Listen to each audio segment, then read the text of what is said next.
We're back at it again. I figured I'd share a few things I've learned over the years from growing loofah.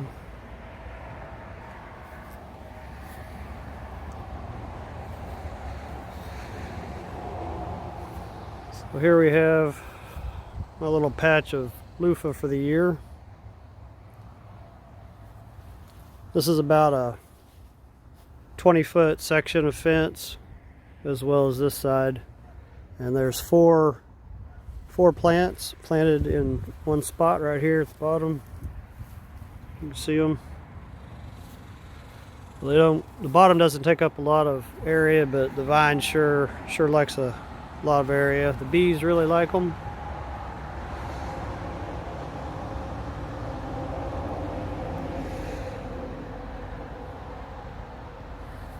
So you have two types of flowers. It's self-fertilizing with pollinators, of course. These are the male flowers. You'll see it comes up on a stem, and it'll have a group of little flower buds. Usually the male flowers appear first, and then you'll have female flowers show up a little bit later.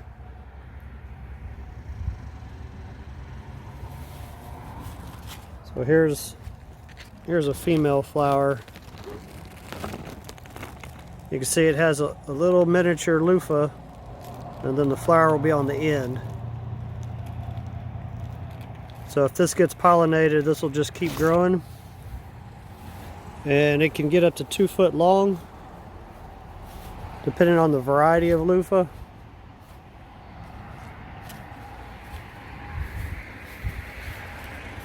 So far this year I've got 2 of them that have been pollinated.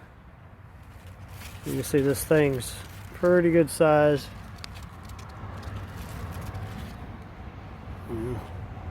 I'd say this is probably 20 inches long right now. This one's about the same. So right now this is full of water, and it is not ready to harvest for loofah sponge. You'll want it to turn a yellowish color, and it'll also be considerably lighter. You'll notice the difference when you press on it lightly. You can feel that the skin's detached from the sponge on the inside. So this one's from last year. So that's what that's looking like inside there once it's mature. And you see this thing is just full of seeds in there.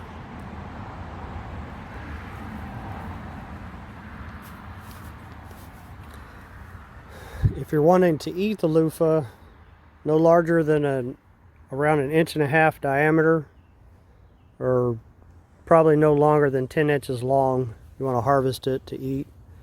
The flower buds are edible as well. The flowers, which I like to eat, has a bit of a mushroom flavor to them. The young shoots, these young leaves here, are edible. As far as pests, you really don't have a lot of problems with caterpillars or like stem burrowing larvae like you have with summer squash or something like that. I've never had any issues with these being infested with anything. Really like full sun and hot weather. They do not like cold. If it starts to get cold, they will go dormant almost instantly.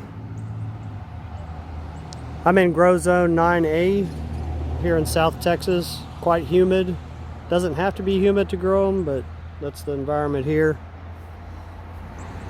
The high temperatures here have been around 102, and with a feels like humidity, you know, averaged in around 110, or a little bit warmer depending on the humidity level for that day.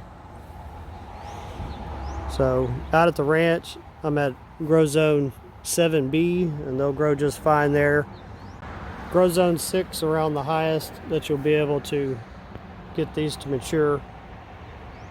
And you're probably gonna have to start them indoor first to get them to go to maturity.